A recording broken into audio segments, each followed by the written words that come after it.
In this lesson, you will factor polynomials by using the distributive property, and we'll solve quadratic equations in this form: ax squared plus bx equals 0.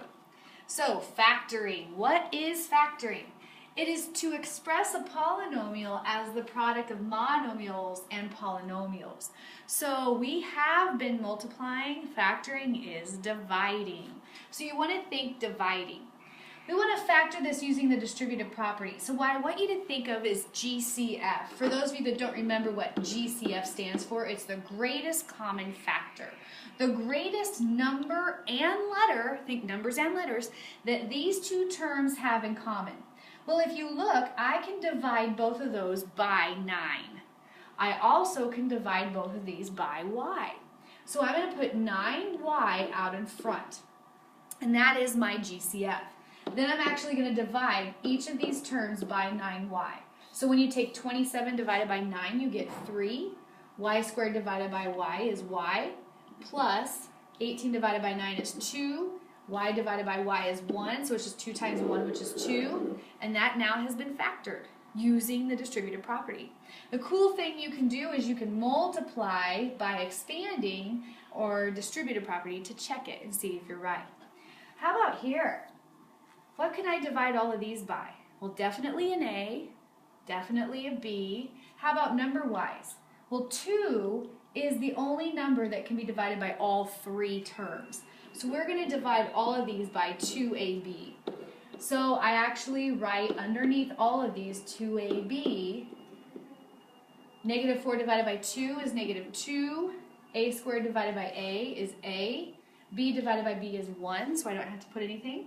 And then I have negative 8 divided by 2, that's negative 4.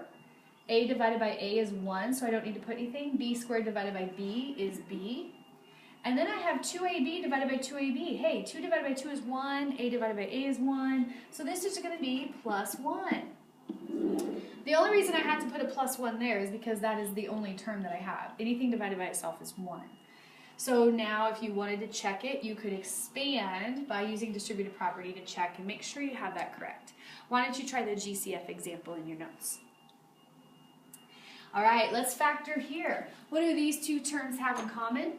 All they have in common is a 3. So we put a 3 out front, and then now we're going to take 15 divided by 3, which is 5, W minus, and these 3's cancel, and you're left with just V.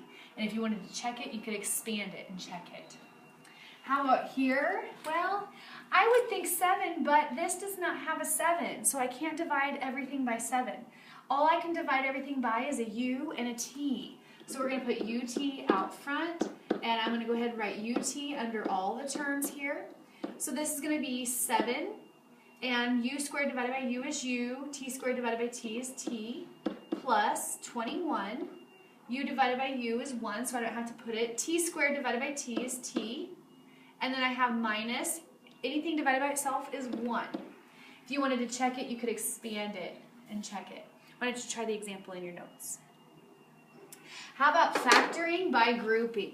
This is the use of distributive property to factor some polynomials having 4 or more terms. What you want to do first is look to put together what goes together. And in this case, I know I can divide an R out of both of these and a 4 out of both of these. I know that I can divide a 3 out of both of these. So because I can divide out of both terms, I think the arrangement right now is good. If you wanted to rearrange it, you just have to make sure you have something you can divide by. So what we do first in factoring by grouping is we actually factor.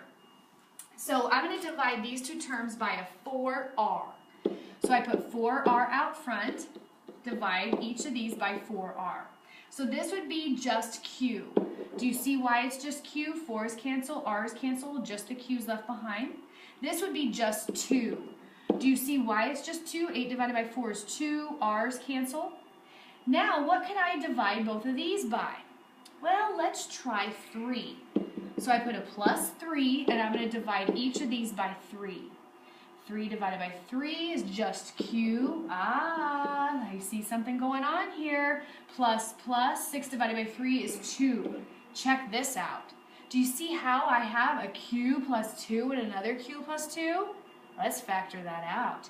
So I'm actually going to factor out Q plus 2 from both terms here. And I do have to put the q plus 2 out in front. Anytime you factor, you have to write it out in front. So check this out. Now I'm left with 4r plus 3. You just factored by grouping. You want to know something? You could check this by using boxes or FOIL. Yeah, you could check it and make sure that you get that same arrangement of terms. This is called factoring by grouping. Finding a common factor, pulling it out, and keep factoring until you get down to 2 binomials. Practice the example in your notes. All right, here's a factoring by grouping. Rn and 5n, I can multiply, or excuse me, divide both of those by n. This is an r and a 5, so I can really only pull a 1 out of there. So if you wanted to rearrange these, you totally could. Rn minus r, now I can divide by r, plus 5n minus 5, now I can divide by 5. So I've rearranged it so that I have some common factors I can pull out. And you have the ability to do that anytime you have 4 terms. So I'm going to divide these by r. So I put that r out in front and then I show that division by r. So I'm left with n minus, what's r divided by r? Anything divided by itself is 1. Now here I have a plus 5. I'm going to divide by 5. Pull that out, I get n minus 1. Just like the last example, hey, I have it n minus 1, so I'm going to pull that out, and then I'm going to just go ahead and write the n minus 1s below, cancel those out, and I'm left with r plus 5. See that behind? R plus 5. So now those are my 2 binomials. And if you wanted to check it, you could use FOIL or boxes. How about here? Do these look good? I can divide by a 3p. Here I can divide by 4. So yeah, I don't want to rearrange because I have some common factors I can pull out. So I'm going to divide this by the 3p that I mentioned earlier. So I put a 3p out front. Divide by 3p, I'm left with n plus 15 divided by 3 is 5. And what do I want to pull out of here? Well, you know what? They're both negative. And I can divide them both by 4. So I'm going to pull out a negative 4. And the reason I'm pulling out a negative 4 is because I want to make sure that this sign becomes a plus so it matches this. Because remember, I want to pull that n plus 5 out. So I really want a positive here. So I'm going to divide by negative so that happens. So here I'm left with a positive n, and then negative divided by negative is a plus 5. So let's pull that n plus 5 out. So it'll be n plus 5, n plus 5, and what are you left with? 3p minus 4. Try the example of the factoring by grouping in your notes. All right, factoring here. If you look, we can pull out m's here and 2. Here we can pull out 7's. So let's go ahead and pull out a 2m to start. So I pull out 2m, and I'm left with just k minus, and this is going to be 12 divided by 2, which is 6. So I really want to have a k minus 6 over here, and if you'll look, this has the k at the end, so I'm just going to rearrange and put minus 7k plus 42. And how can I make this sign into a minus? Well, I can pull out a minus 7. If I pull out a minus 7, it'll change this sign to a minus. So I'm left with k. 42 divided by negative 7 is negative 6. See how I can manipulate that to make it like? So I have a like binomial. I'm going to pull that out. And then what's left behind is 2m minus 7.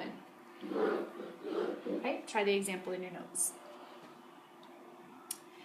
When I am solving, if I have an equals 0, then I know I can solve. And this is a binomial. This is another binomial. So what I can do is I can separate them into 2 separate equations. 2d plus 6 equals 0 and 3d minus 15 equals 0. Now you can solve each. So I subtract and I get 2d is equal to negative 6, divide by 2, and I get d equals negative 3. Over here I add 15, and I get 3d equals 15, divide by 3, and I get d equals 5. So your solution is fat man bracket, -3, 5. We go in order. Now this is not a coordinate. These are what are called roots. All quadratic equations look like parabolas. So this would actually go like this, and it's crossing the x-axis at -3 and crossing the x-axis at 5. So you're just telling me where this parabola is crossing the axis. You are solving it by pulling it apart first, solving into two different solutions. This parabola crosses in two places. Let's try another. If I have x squared equals -10x, my first step is to set it equal to 0. So I'm going to add 10x. So now I have x squared plus 10x equals 0. My second step is to factor. What can I divide these both by? X. So I pull an x out and then divide by x. X squared divided by x is x, plus 10x divided by x is 10. Now I can separate it. I'm going to make x equals 0, one of my equations. X plus 10 equals 0, another equation. Hey, that one's easy to solve. You bet. That's going to be 0. How about here? Subtract 10, and I get x equals -10. So my two solutions are -10 and 0. That is where the parabola crosses, at -10 and 0.